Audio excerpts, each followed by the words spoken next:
mēs nebijām pieraduši par savu ticību skaļi runāt.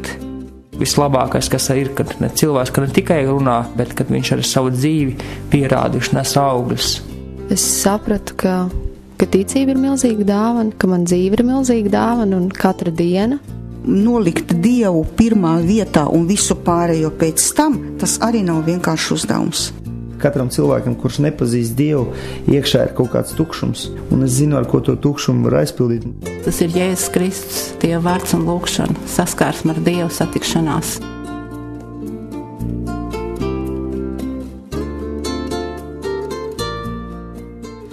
Labdien, cienījamie Kristīgā radio klausītāji! Šodien otrdienā, 12:15 savu skanējumu Kristīgā radio sāk raidījums tikšanās ar klausītājiem. Ar jums būšu kopā es Maija Rošanēts, un arī šodien mums studijā ir viešņa. Es teiktu, priekš manis īpašs cilvēks, un tā ir Ausma Uzlankeviča. Labdien, Ausma! Labdien, Maira!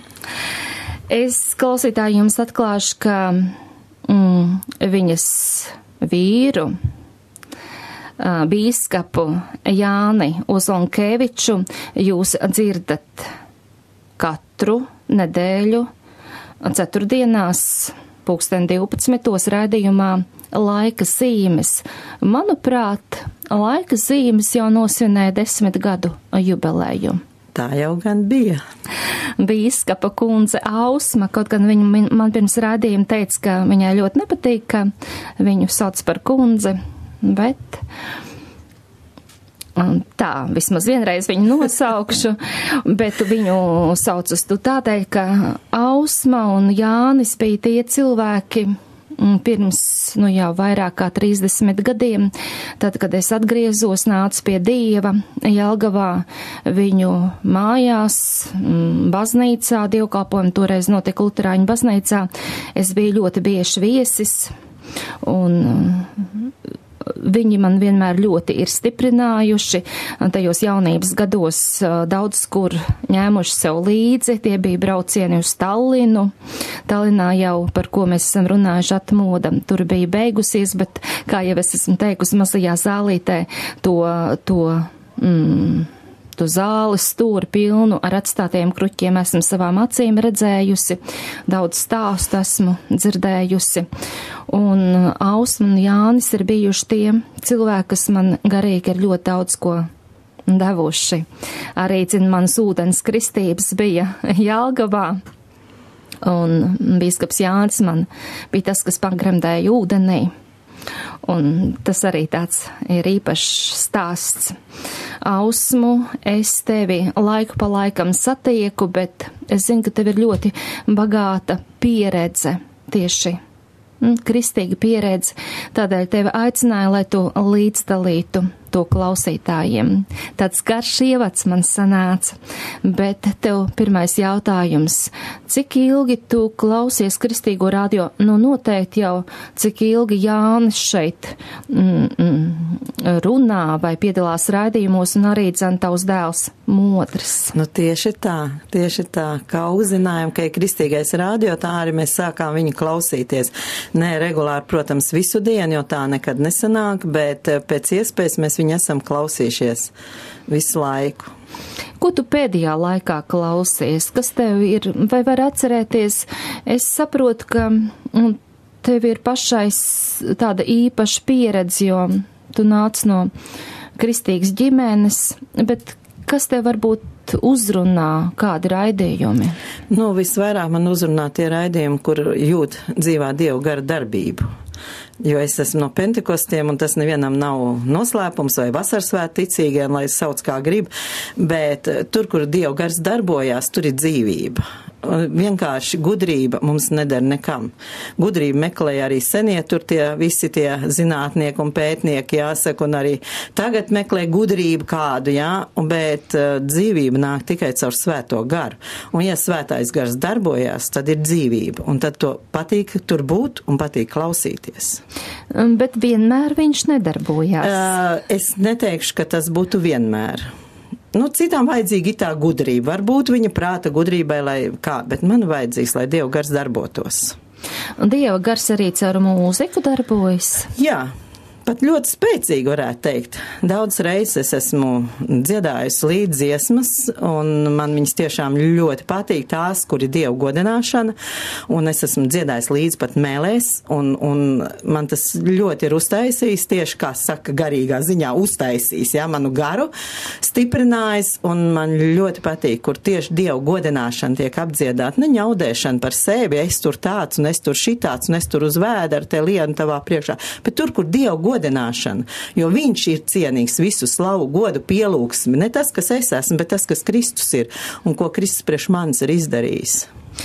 Ausma, vai tu vari pastāstīt par tiem senajiem laikiem un arī par savu bērnību un par saviem vecākiem, par savu kristīgo pieredzi tajā laikā?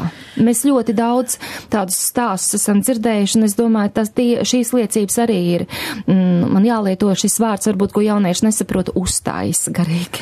Jā. Tajā laikā bija tas, kad cik es sevi apzinos. Es zinu, kad ir vienmēr mūsu mājā bijušas lūkšanas, vienmēr ir arī, kā mēs teicām, vecie brāļi, vienmēr iegriežušies mūsu arī mājās, ja kādreiz arī, ja dzirdēts ir, kad Jānis piemin Arvīdu Kūmiņu, viņš daudz ceļoja apkārt sludinādams evaņģēlim, un tā, ka viņš brauc apakaļ uz Liepāju savām mājām, Rīgā atbrauc ar vilcienu, tad viņš vienmēr atbrauc uz Jelgavu, arī piestāja pie mums uz kādām stundām, un tā viņš gāja uz vilcienu, brauc tālāk. Tā, ka pat brālis Veikmans bija arī viņš vienmēr bija mūsu mājās gaidīt ciemiņš, viņš no Saldus brauca, un vēl daudz citi vecie brāļi, un es tādā esmu uzaugusi. Brālis Kadeģis tāds bija, viņš mani kristīja, un es tagad pat dzīvoju netālu no tās upītes, kur mani kristīja varbūt 300 metri no upītes. Un tā kā es eju pāri pa to upīti par laipu, es atceros, ka šeit man pagremdēja, un tad man bija tikai 13 gadi. 11 gadi man bija, kad es savu sirdi devu Dievam. Kā tu atdevi savu sirdi Dievam? Mums bija vienkārši pie man onkoļa Rūda, kā mēs teicām, Rudolfs Zvirgzdiņš, jā, mans mammas brālis, tas mans onkols, un pie viņa vienkārši mēs vienu vakarā, sanācām kopā, tad kristieši sanāca kopā. Viņi sanāca kopā ne lai tēju dzertu, ne lai kaut ko pārunāt vai aprunāt, bet sanāca kopā Dievu lūgt. Dziedāt Dievu lūgt, kā sanāca kopā, nekas cits jau nebija kā lūgšanas vairāk. Un tad mēs bijām vairāk arī viņa paša dēli 4, un es tur biju, un vēl kas bija mana mazā māsa bija līdzi, bet tā vēl tad bija maza Gunta, un tad mēs vienkārši lūdzām Dievu, un bija jau kaut kāds pavisam vēls, kāds vakars 11, jau kaut kur bija arī brālis Kadeģis, viņš tur tālu nedzīvoja, viņš arī bija atnācis, un mēs lūdzām visi Dievu, un tad brālis Kadeģis, viņš teica, es redzu parādīšanu, es vairs nevaru pateikt, cik tie baltie baloži, viņš teica, nolaižās tādi balti baloži. Un es personīgi, tad mans brālēns arī, un vēl kādi bija, kas tiešām, kā mēs sakām, mantoja pestīšanu, kas savu sirdi atdeva Dievam. Mēs bijām kā bērni, kā pusaudzis jau, un viņš vecāks, mans brālēns Zigurds, un mēs atdevām savu sirdi Dievam. Es braucu mājās, un dziedāju. Iekšā man viens dziedāja, visu ceļu es dziedāju, un tā bija man atgriešanās. Kaut gan es zināju, es jau Dievu lūdzu, es no 6 gadu vecuma, kā es iemācījos lasīt, es lasīju jauno derību jau. Es Bībeli jau lasīju visu laiku, bet tas bija tāds, tā kā saka, pagrieziena punkts, ka tu apzināti atdod savu sirdi Dievam.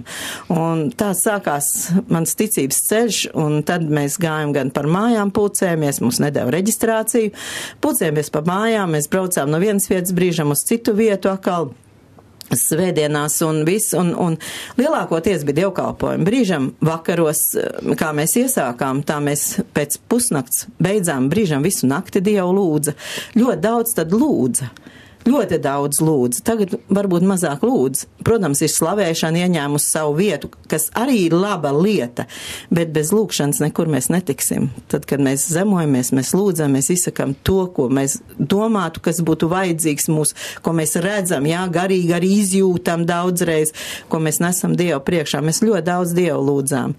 Es atceros vienu tādu lūkšanu, tās bija gan mūsu pierobežā Lietuvā.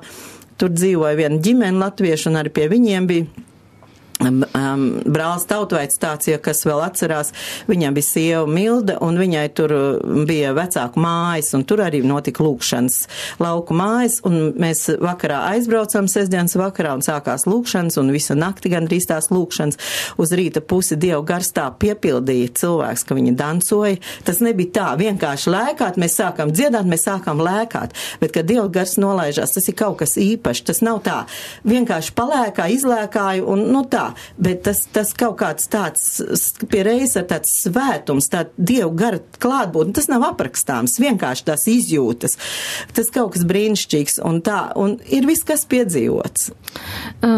Es zinu, ka bīskaps arī tagad sasauc savus konfesijas ļaudis katru mēnesi, kādā noteiktā sestdienā kopā uz lūkšanām, un mēs arī lūdzam, bet tavuprāt, kas ir jādara, lai cilvēkos rastos lielāks slāps pēc tā, ko tu saki, pēc lūkšanas tieši?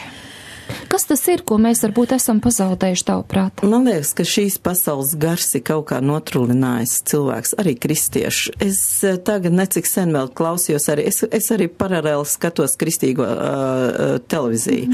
Un viens Perijs Tauns tāds ir, kas ļoti labi arī sludina un viss. Un viņš runāja par to pūķa tām 7 galvām, tad viņš skaitīja tās galvas, ja, pa tām impērijām, kas ir bijis, kādās impērijās, kas ir.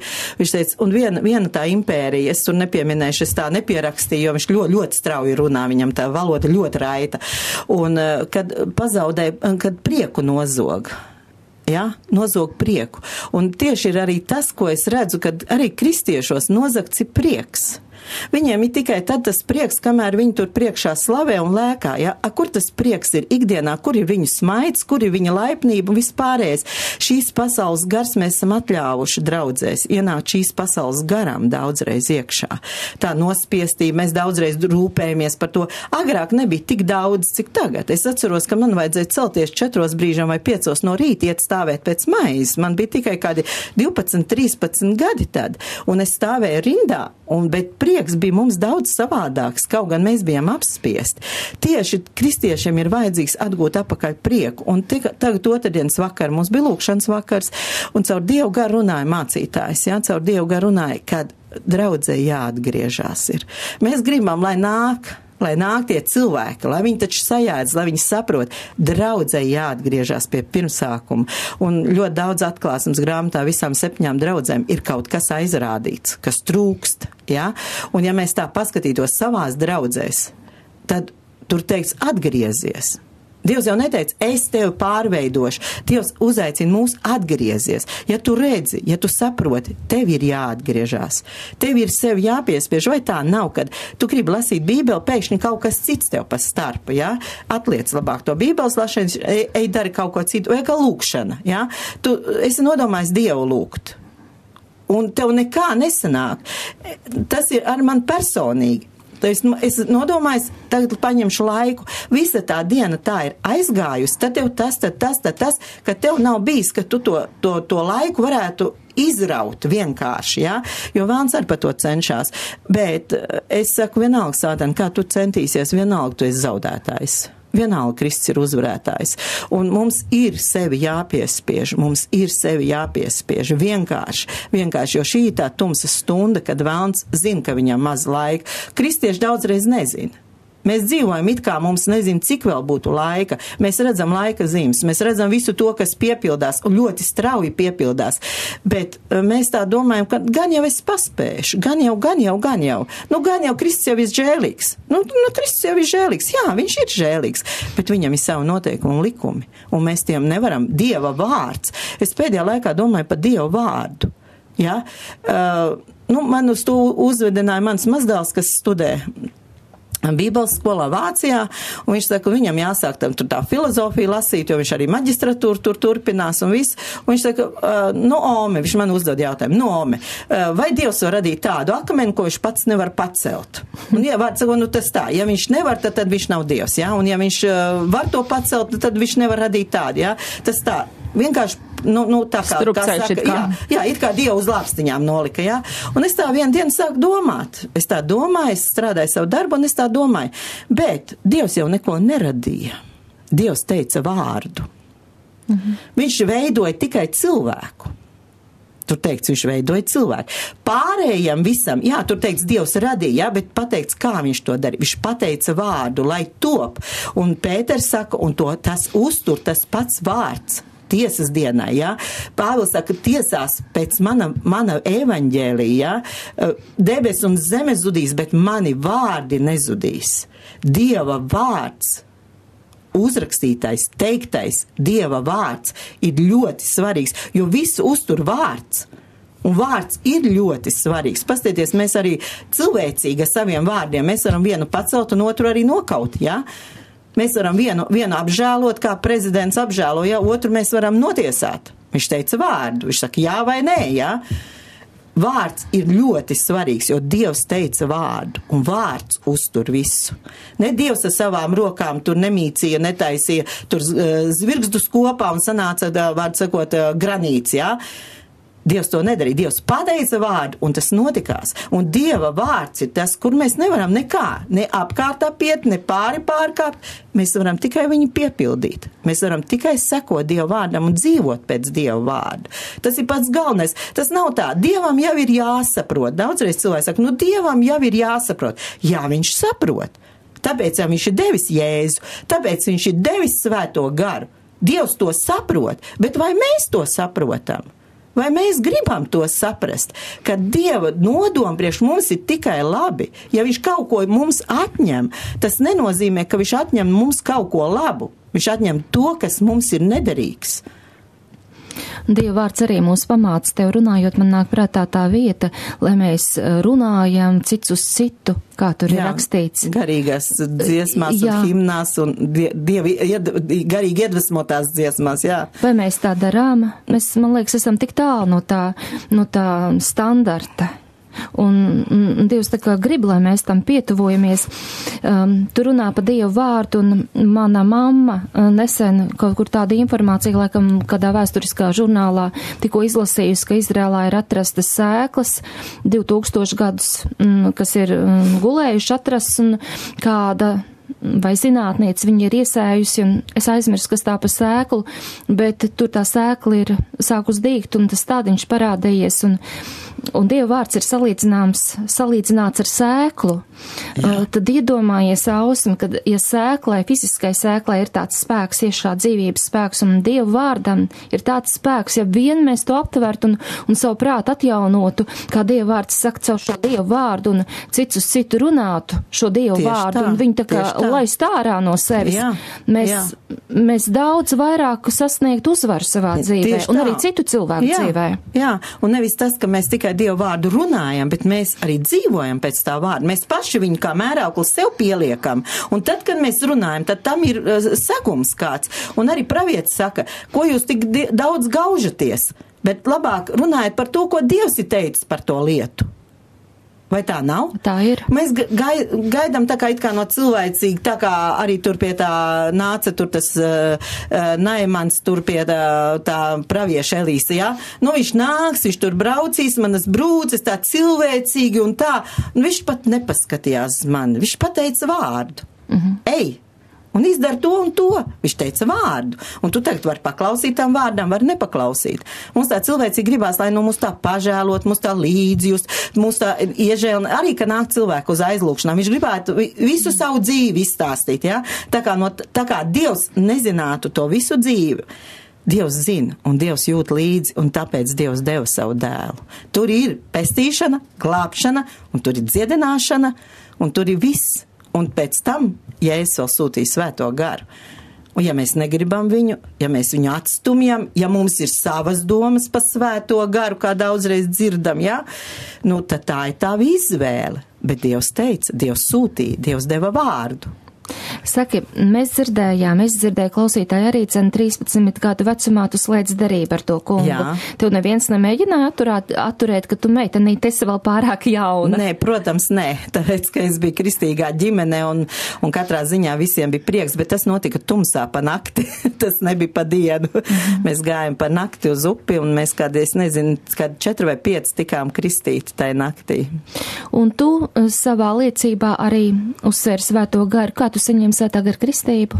Es pēc 2 nedēļām pēc tam, es sāku uzreiz lūgt, pēc ūdenskristības, es sāku uzreiz lūgt, jo tā kā mūsu konfesijā tas ir pieņemts un atrodam to arī Dieva vārdā kā pamatu, mēs lūdzam pēc svētā gara kristības.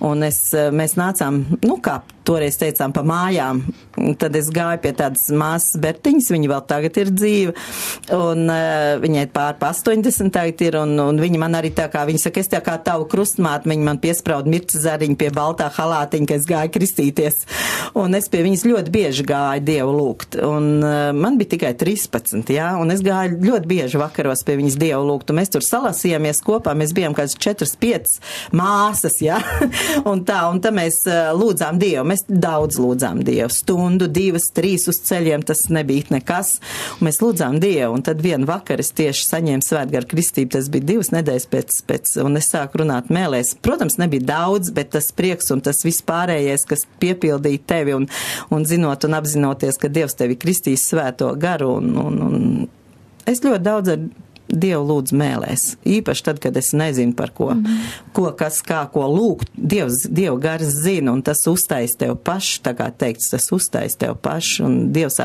zina, ko aizlūgt. Tas ir milzīgs ierocis kristietim. Ausma, tu diezgan agri zaudēji savu mammu. Jā, 21 gads man bija. Vai tev Dievam nebija tāds jautājums vai nekad pārmetums, kāpēc tā, kā tu tam tik pāri? Godīgi sakot, zinot visu par un pret un visu pārējo, kas bija ap to jautājumu, es domāju, ka man bija vieglāk nekā manai māsai Guntai, jo es jau biju precējusies, ja, man jau bija abi 2 bērni, es jau biju jau savā ģimenē, tad tas ir daudz vieglāk. Protams, bija tāds gadījums, ka likās, ka varbūt, ka viņai nevajadzēja iet vairs pie ārstiem, jo viņi jutās pēc aizlūkšanas pilnīgi vesela, jā, visa asiņošana bija apstājusies, bet tad viņa jautāja manam tēvam, viņa saka, ko darīt?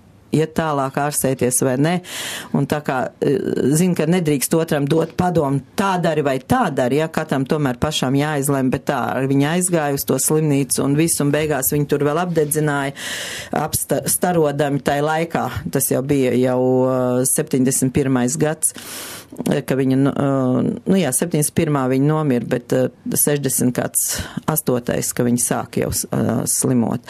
Un vienkārši grūti pateikt, kā būtu tad, ja nebūtu tā. Tagad ir vēl 2 dēli manam tēvam, un viens no tiem ir mācītājs. Tātad mēs nezinām, kā būtu. Pats galvenais, ka viņa aizgāja pie tā kunga, un viņam ir ar vēzi, bet viņai nedabūja nevienu poti iepotēt pret sāpēm. Viņa aizgāja pilnīgi pie pilnas saprašanas. Tai dienā, kad viņa gāja pie tā kunga, sanāca kopā cilvēki, aicināti, tad nebija telefonu, neaicināti, bet sanāca kopā pie manas mammas apciemot viņu, sanāca kopā un pielūdz Dievu vēl. Dievs pats bija saaicinājis ticīgs cilvēks kopā, arī tāpat man pieminētā Bertiņa bija, kā mēs saucam mīļi Bertiņa, un lūdza Dievu. Man mamma vēl izkāpus bija no gultas ārā, uz ceļiem pielūdz Dievu, un pēc 2 stundas pēc tam viņa aizgāja mūžībā. Pilnīgi viegli, bez sāpēm, bez nekā. Tas arī tāds brīnišķīgi, viņa vienkārši satikās ar to kungu. Un es dzirdēju vienu sludinātāju, kas arī pašlaik ir slims ar vēzi, arī kristīgā televīzijā, un viņš teica, nav svarīgi, cik tu ilgi nodzīvojies, bet vai tava dzīve ir bijis piepildīta, un tas ir pats galvenais. Bet neskatoties uz šo pieredzi, tev ir arī, tu esi arī pieredzējusi daudz savā ticības dzīvē Dievu dziedinošo spēku, kad cilvēks pilnīgi tiek dziedināts, vai ne? Jā, protams, Dievs man personīgi dziedināja. Pastāstīsi? 26 gadu vecumā es biju pilnībā paliku uz gultas ar muguru. Man sāka viņa sāpēt, man šādi tādi pasāpējumi pārgāja, jo es centos savam vīram palīdzēt smagos darbos, lai viņam būtu brīvs laiks, ka viņš var braukt un sludināt. Un tie darbi bija priekš sievietes pa smagu, bet es to centos darīt, un man tā mugura sāk sāpēt, sāka rudenī, visu ziemu, protams, es lūdzu arī Dievu, un par mani aizlūdz, un tad vasarā, tas bija kaut kur pēc Jāņiem, jo bija zemeņu laiks, Un vienu rītu es ceļos, līdz tam jau es nevarēju pat vairs apaut savus kājas, es nevarēju pieliekties, man Jānis to izdarīja un viss, bet es vienu rītu ceļos, Jānis ir aizbraucis uz darbu projām no rīta agri, tad viņam bija ekskavators iedots un es atkrītu apakaļ gultā, man burtiski mugura atslēdzās. Es nevaru vairs neko, ne sev apgriezt gultā, neko. Nebija telefonu, puikas bija mazi, 6 un 7 gadu veci. Un es lūdzu Dievu, es teicu, Dievs, atsūti Jāni mājās. Es zinu, viņam jauns ekskavators ir, kas tur varētu lūst. Man pat prātā neienāca. Viņam pēkšņi salūst ekskavators. Viņš atbrauc mājās no darba, tur, kur uz grāvu viņš tur raka, atbrauc mājās. Un es saku, aizej pie kāda ģonkoli, viņš nedzīvoja tālu, arī kādu pārsimts metru. Es saku, aizej paaicini viņu, lai viņš atnāk lūdz Dievu par mani. Un tā ar viss tas notikās, un viņš atnāca, un es teicu, palīdz man izcel man kājas ārā no gultas, es gribu uz ceļiem Dievu pielūgt. Un tā man izceltās kājas no gultas ārā, es pielūdzu uz ceļiem, es jūtu, tā kā es varētu jau piecelties.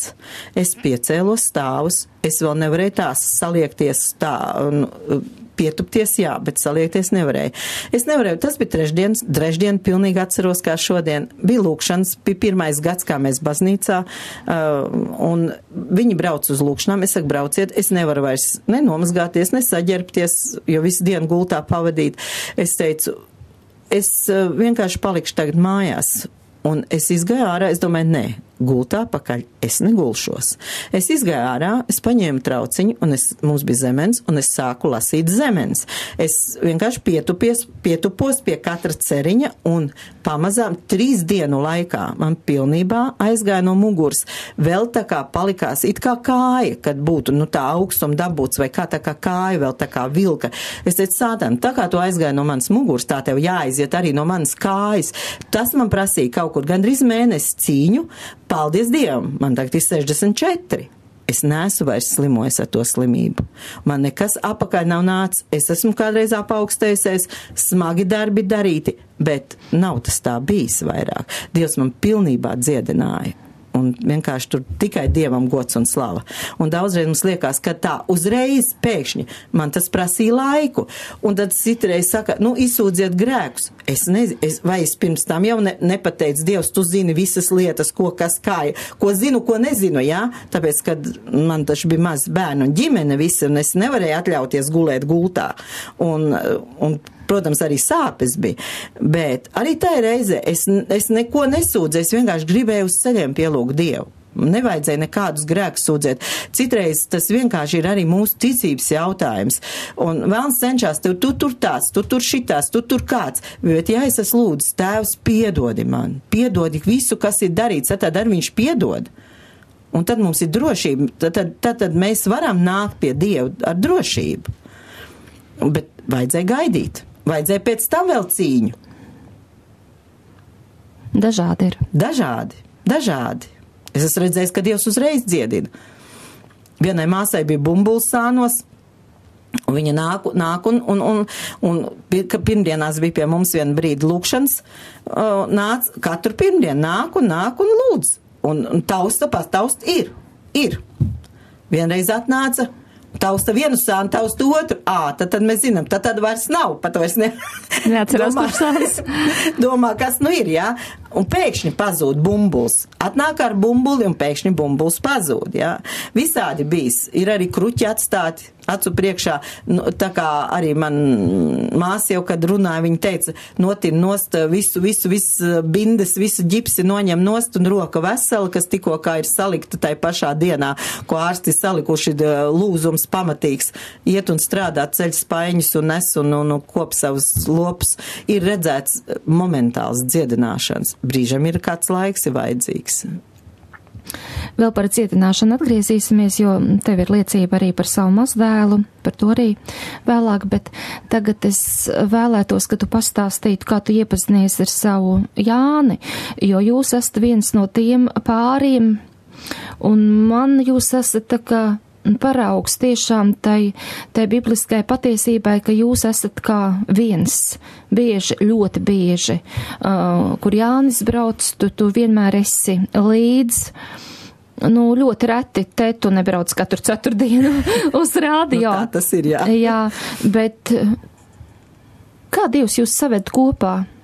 Es pareizi taču saku, Dievs jūs saved kopā. Izrādās tā, man bija tikai 17, kad es iepazinos, vēl nebija tie 18 palikuši, tas bija rudenī, ka viņš atnāca no armijas, viņš jau arī to ir liecinājis, kad viņš tad gāja citus ceļus.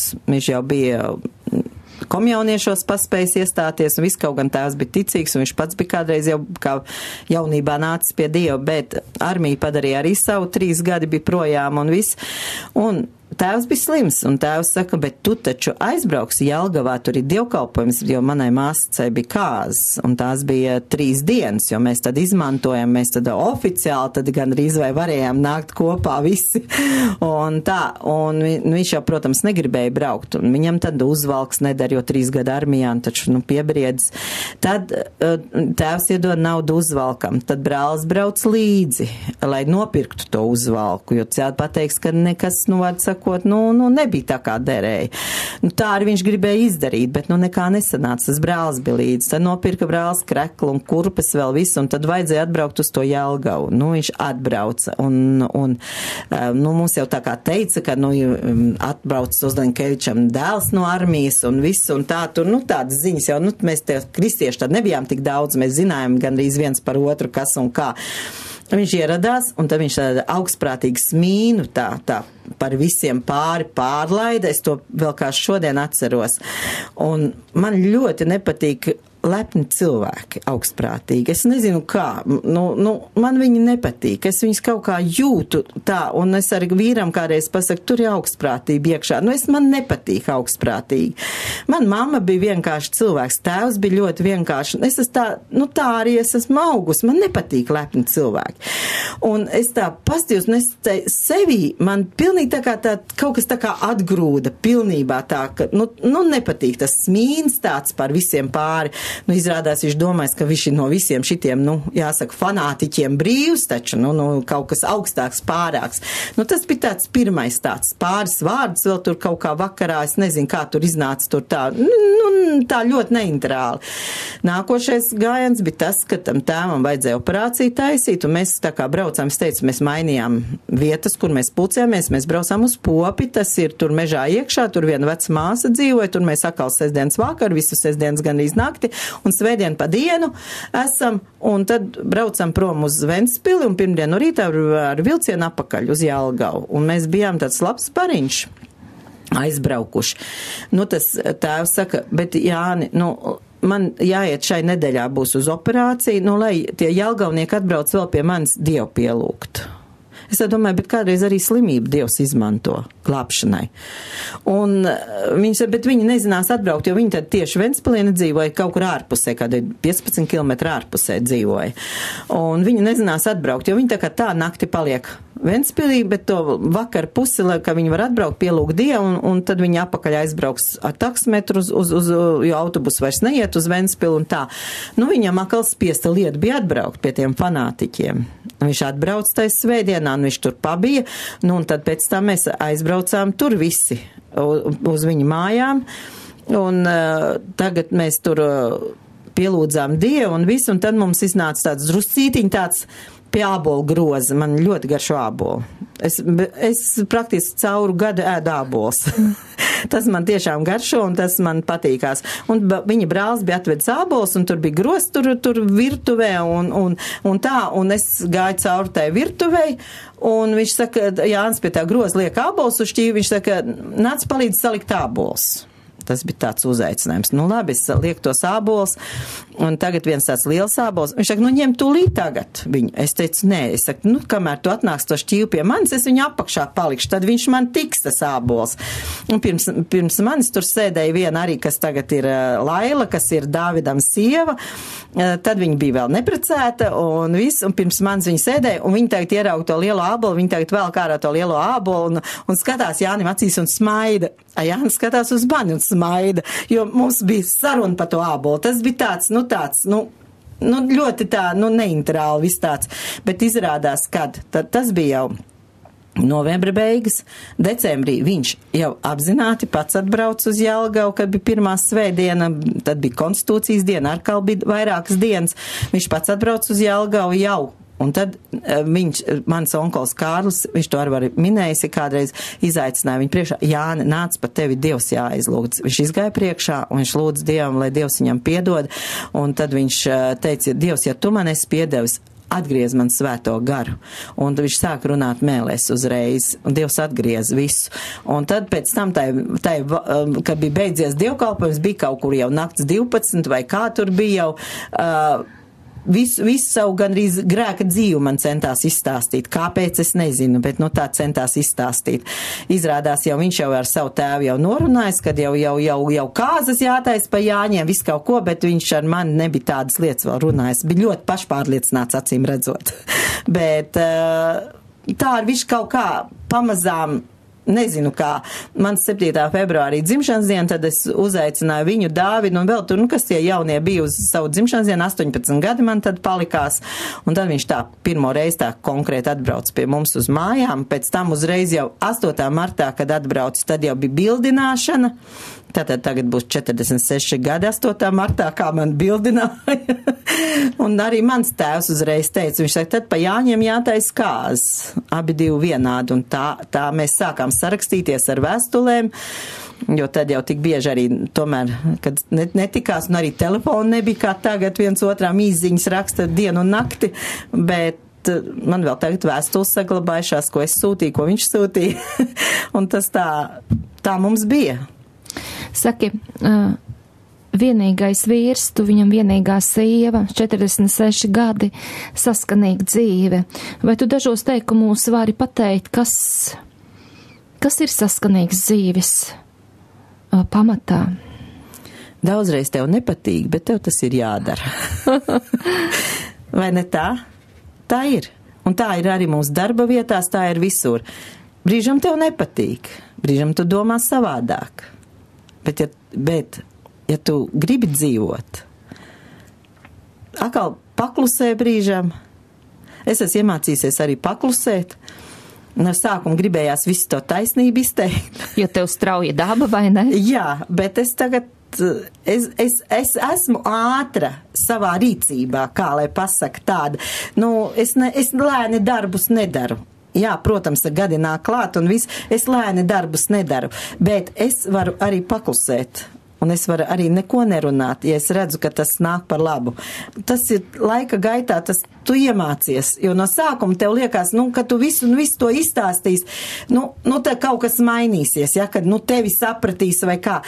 Godīgi es saku, kad nekad pilnībā tu nesapratīsi ne savu vīru, ne savus bērnus un daudzreiz arī sev pašu nē. Jo mums gribās, visu saprast, visu zināt, ko, kas, kā, kāpēc. Bet daudzreiz arī nav izskaidrojuma. Brīžam tu esi paliec arī pats tā kā nervos, vai tam ir izskaidrojums, uzreiz nav. Jo ļaunie gari gaisā arī vēl ir, kas cenšas.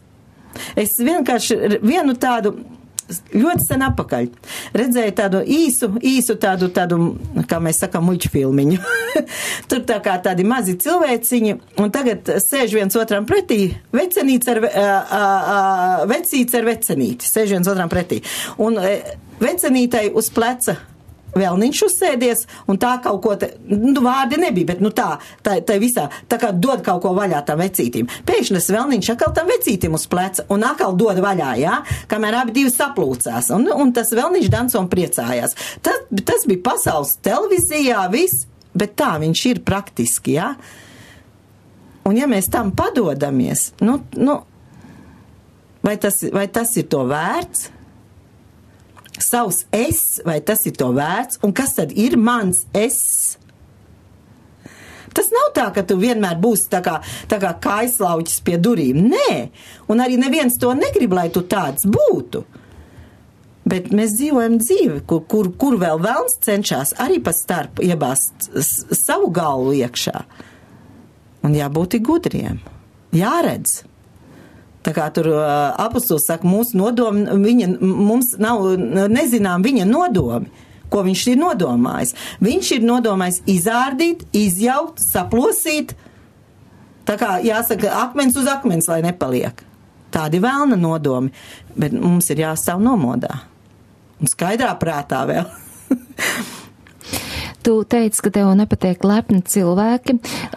Lepnība un lepošanās laikam ir divas dažādas lietas. Tagad tev pajautāšu. Abi tavi dēli ir, es teikšu, Latvija nav tik liela, viņi ir redzami mācītāji. Vai tu lepojies ar saviem dēliem? Es pateicīgi Dievam. Es lepojos savu kungu, Jēzu Kristu. Es tiešām esmu pateicīgi Dievam, jo tur mana nopelna, jā, es lūdzu daudz, es cīnījos. Tā kā es teicu, es gandrīz vēlnam likās, ka es bārdājs iegrābusies. Es teicu, Sātan, es tev viņus nedošu. Tu man viņus nedevi, un es tev viņus nedošu. Tā ir dāvana no Dieva, un viņi pieder Dievam. Tā bija cīņa, un arī noteikti vēlns jau redzēja to, uz ko tas viss velk, jā, uz ko tas viss iet, un Dievs sakal no savas puses, jā, viņš zināja, kam viņš ir izredzējis, jā. Tomēr izredzētība, katram ir sava dāvana, ko Dievs arī dod, un viss citam tāda. Tas nenozīmē, ja man ir iedot viena dāvana, tad man ir sliktāka par to, kam ir tās 10 dāvanas un tās redzamās dāvanas. Tas to nenozīmē. Jā, katrs aizpilda savu vietu. Katra, jāsaka, mums arī tas mazais kauliņš tam pirksta galiņam arī ļoti vajadzīgs. Tas pats naks, kas aizsargā pirksta galu. Mēs jūtam, ka mums tur sāp, visa miesa to jūt. Un tas ir viss vajadzīgs, un tā bija cīņa, un es lepojos ar savu Dievu, jo tikai Dievs to varēja izdarīt, tikai. Tur neviens cits viņus nevarēja izglābt, neviens, jo līdz mēs nevaram kā vecāki, mēs nevaram līdz izstaigāt, mēs nevaram viņus pasargāt arī no kārdināšanām, kas nāk virsū, mēs nevaram viņus pasargāt, lai kā mēs gribētu, to ietekmi, kas nāk no pasaules, tur tikai Dievs aizliek savu roku priekšā. Paldies, Ausma, tev par liecību. Cienījamie klausītāji, šeit mēs liekam pauzi līdz nākamajai otrdienai, kad jūs raidījumā tikšanās ar klausītājiem dzirdēsiet Ausmas Ozolnkevičas liecības turpinājumu. Lai Dievs jūs svētī šajā nedēļā, visu labu!